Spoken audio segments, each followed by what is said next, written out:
y para entender por qué también el gráfico entró en esa decadencia que terminó significándole su desaparición. Ahora está encarando un libro sobre la historia de Victoriano Nena, mostrando o poniendo en la tapa a un jugador de Gimnasia y Esgrima de Mendoza y uno de Rosario Central. Bien amigos, bienvenidos a un nuevo video acá de la Iglesia del Gol y nos vinimos acá a Constitución, a metros donde están futbolistas agremiados, para ver un espacio cultural dedicado 100% a la historia del fútbol, en especial y particular al argentino. Así que acompáñenme, vamos a ver todo lo que hay acá adentro.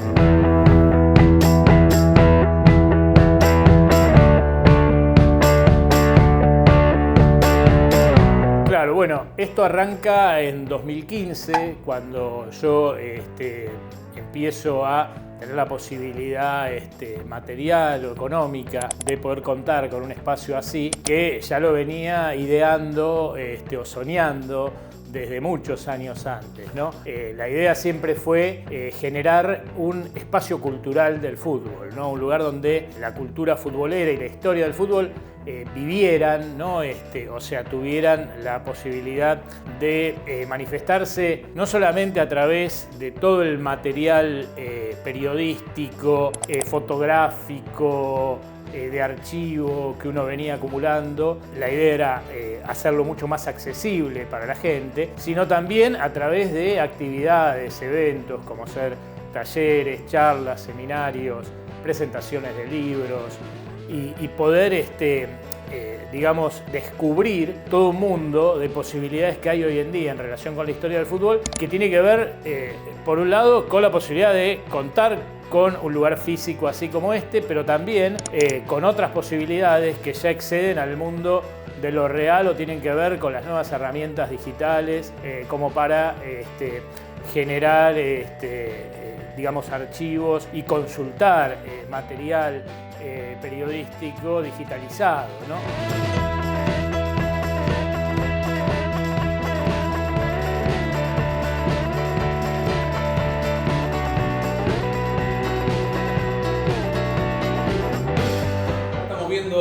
Un panel general, ¿qué puedo aprender? Yo vengo acá y veo las fotos, son fotos en blanco y negro. ¿Qué me muestra esto? Bueno, te cuento, estas fotos quedaron un poquito como decoración de un evento que organizamos, uno de esos varios encuentros que pudimos ya organizar acá, que fue una presentación o una muestra justamente de las fotos que usó Carlos Zaira, un periodista que ha escrito un par de libros muy buenos sobre la historia del fútbol. Y bueno, justamente en el primero de esos libros, que se llama Héroes de Tiento, él habla del fútbol argentino de los años 20, ¿no? De la década del 20. Y tiene como un insert o un pliego central en donde aparecen varias de estas fotos, ¿no? Él me cedió justamente ese material que pudo rescatar del Archivo General de la Nación y otras fuentes, como para que yo las imprimiera las fotos y las pusiera acá en estos paneles. Y bueno, yo agregué a esas fotos otras que venía juntando de distintos lados. Están en muy buena resolución, entonces dije, bueno, ya que es una muestra sobre el fútbol de los años 20, vamos a agregar estas fotos que están buenísimas de los Juegos Olímpicos, los partidos que jugó Argentina contra Estados Unidos, por ejemplo, y Uruguay, en esos Juegos Olímpicos de Ámsterdam de 1928, que bueno, realmente fueron un momento importante de la historia del fútbol argentino, ¿no? Y también del uruguayo.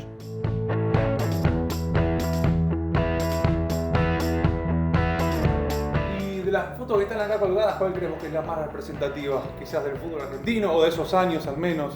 Te podría decir que esa foto en la que aparece el negro Manuel Ciobane, forcejeando con un jugador brasileño en un partido en el que Ciobane hizo 3 goles contra Brasil en la Copa América del 25, es muy interesante como para demostrar que justamente Ciobane y los grandes jugadores del fútbol argentino de esa época no eran simplemente unos virtuosos que sabían hacer malabares con la pelota o lindos goles y nada más. No, eran tipos que a la hora de metían también, y que si bueno, había que forcejear para ganar una pelota, también lo hacían, ¿no? En definitiva, bueno, esa es un poco la esencia del fútbol argentino de esa época que yo quiero rescatar.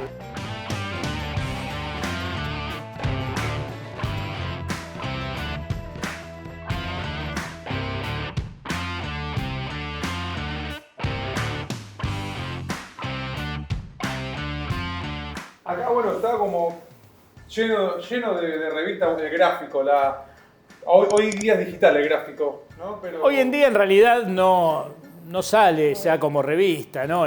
Sería lindo que por lo menos siguiera existiendo como publicación en digital, ¿no? Con una periodicidad mínima, ¿no? De un mes por lo menos, como la que tenía antes de cerrar. Pero bueno, lamentablemente la empresa que maneja el gráfico evidentemente no considera que haya un público ávido de una publicación así. Yo no concuerdo con esa visión, creo que sí lo hay. Lo que pasa es que, claro, para que ese público realmente se sienta motivado de comprar o para comprar una publicación así, sea en digital o en papel, hay que ofrecerle buenos contenidos. Sí.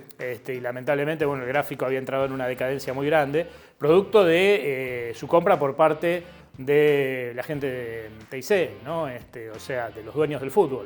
Tenemos que partir de esa base para entender un montón de cosas y para entender por qué también el gráfico entró en esa decadencia que terminó significándole su desaparición, ¿no? Algo realmente trágico para quienes amamos al gráfico, o a el gráfico, sí. Y a las publicaciones deportivas en general, ¿no? Estamos hablando del país de Messi, de Maradona, de Di Stéfano, de miles de jugadores y de equipos que han calado muy hondo en la memoria no solamente de los argentinos, ¿no? Sino del público global o de un público que claramente trasciende nuestras fronteras, ¿no? Entonces, realmente yo creo que sí, hay un mercado, hay una audiencia que es simplemente cuestión de ir a buscarla a través de productos con contenidos de calidad, que sirvan como para que ese público vea que, bueno, que aquí estamos haciendo algo a la altura de esa historia futbolera que tenemos.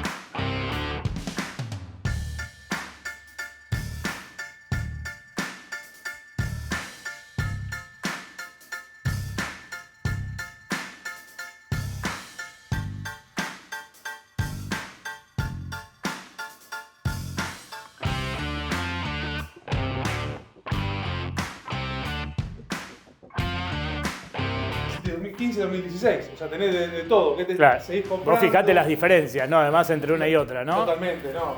Claro, permiso. Imagínate el gráfico hace unos pocos años poniendo en la tapa un jugador de Gimnasia y Esgrima de Mendoza y uno de Rosario Central. Imposible, ¿no? Siendo TIC los dueños del gráfico, jamás hubieras visto eso. Y sin embargo, en una época era posible, como ves, que Víctor Legrotaglie, el ídolo del lobo mendocino, y Gramajo, el chango de Central, aparecieran en la tapa del gráfico con un título que no hacía más que reflejar la verdad de lo que estaba pasando en ese momento, ¿no? Federal, claro, que era que el interior copaba el Nacional y que después de algunos años de adaptación, clubes como Gimnasia de Mendoza estaban destacándose muchísimo en ese viejo campeonato de la...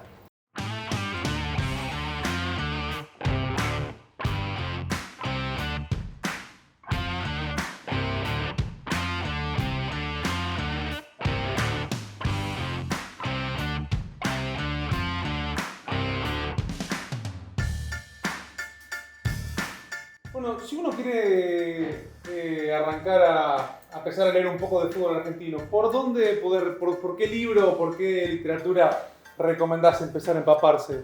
Mirá, yo la verdad recomendaría el libro más antiguo que hay sobre la historia del fútbol argentino y rioplatense en general, que es un libro moderno para esta época inclusive, porque está escrito por un periodista que realmente no solo investigaba bien, sino que contaba de una forma muy atractiva, divertida, interesante, lo que él relataba, que es el fútbol en el Río de la Plata. Así que creo que es una buena forma de introducirse en el tema porque además habla de esos primeros años de la historia del fútbol argentino. Pensá que fue publicado justamente en 1923 y el autor realmente había visto con sus propios ojos lo ocurrido hasta ese momento, ¿no? O sea que él narra justamente escenas o situaciones y jugadas de los partidos que en muchos casos presenció estando en la calle. Un libro que me contaba que vino gente de Chile. Sí, claro, porque por suerte en varios países se están produciendo iniciativas muy lindas, ¿no? De manera independiente, en relación con la literatura de fútbol, ¿no? Y bueno, esa es una editorial joven, nueva, que está sacando libros relacionados con la historia del Colo-Colo y también con la participación, ¿no?, de hinchas del Colo-Colo en los movimientos sociales y políticos que se vienen produciendo allá en Chile.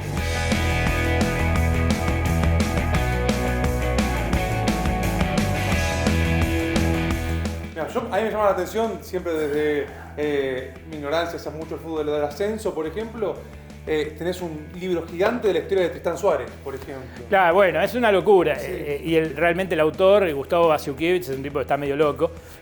Ahora está encarando un libro sobre la historia de Victoriano Arenas. Un loco lindo, ¿no? Loco como yo, digo, ¿no? Ahora está encarando un libro sobre la historia de Victoriano Arenas y se fue hasta a la tumba, al nicho donde está enterrado Victoriano Arenas. O sea, la persona que le da nombre al club, ¿no? Realmente tipo de esos que hay que rescatar, ¿no? Y bueno, encontró la información como para publicar la historia de Tristán Suárez con la síntesis de todos los partidos que jugó el club en su historia, incluyendo las formaciones de Tristán y de sus rivales, igual que el que hizo Sergio Karninzik, un amigo y que participó del taller de investigación histórica sobre fútbol que dictó, para generar ese libro hermoso que es Violeta el Corazón, que es el único libro sobre la historia de un club del fútbol argentino que trae en un mismo volumen la síntesis de todos los partidos que jugó el club oficialmente, o sea, en campeonatos de la AFA, y además un diccionario con todos los técnicos y los jugadores que jugaron para el club, que incluye las trayectorias completas de cada jugador y cada técnico, es decir, que hicieron también por afuera de Villa Dálmine, y textos que amplían lo que representó cada jugador o técnico que fue importante para el club, y que es algo que le pedí yo que lo agregara, porque le decía, no puede ser que el tipo que tiene una trayectoria muy larga termine teniendo en el libro más extensión que el tipo que fue importante para Villa Dálmine, pero solamente jugó ahí, jugó en ese club. Y bueno, realmente lo hizo tan bien que me alegro mucho de haberle recomendado eso.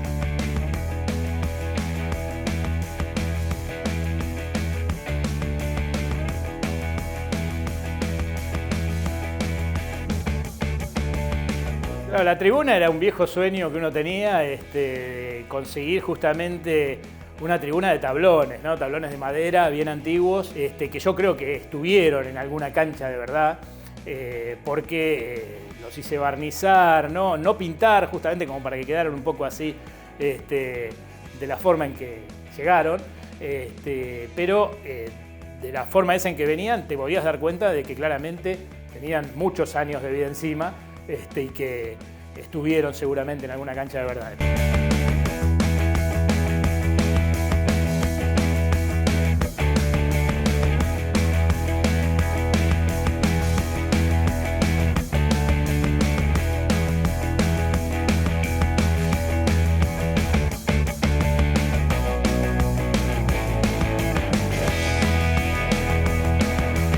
Bueno, Esteban, ya para irnos despidiendo un poco, contá un poco que hay dos palabritas, tres, qué puede venir, con qué ganas puede venir la gente acá y cuándo puede venir, cómo te pueden conocer. Bueno, nosotros estamos los lunes, miércoles y viernes de 16 a 20 seguro, pero también podemos combinar eventualmente como para que quien quiera venga en otro horario u otro día, ¿no?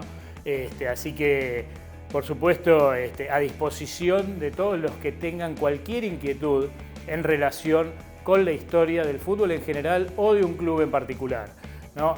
La idea es esa, la idea es abrir el juego, es ayudar a que cualquier iniciativa que tenga que ver con la producción de material o publicaciones o realizaciones audiovisuales, documentales, películas, lo que sea en relación con estos temas, se puede hacer bien, se puede hacer con la documentación que corresponde, con las fuentes que realmente vale la pena consultar. Así que desde ya, esa es un poco la invitación que hago y te agradezco el poder hacerla, como para que nadie se quede con las ganas y todos los que tengan cualquier tipo de inquietud, no solo relativa a la compra de material o el coleccionismo, sino también a la producción de este tipo de material, puedan venir y tener acceso a todo esto y a mucho más. Estamos en todas las redes sociales, en Instagram, Entretiempos Fútbol, en Facebook también como Entretiempos Fútbol, en Twitter como Entretiempos_ar. Tenemos también nuestra página web propia, entretiempos.com.ar, que también se puede entrar tipeando historiadelfutbol.com.ar o libreriadelfutbol.com.ar, tenemos los 3 dominios. Y bueno, en definitiva, no hay excusas como para no encontrarnos y no conocernos. Así que si les interesa realmente la historia del fútbol o de algún club, ya saben, tienen que venir acá a Salta 1108 o comunicarse como para ver qué podemos hacer juntos.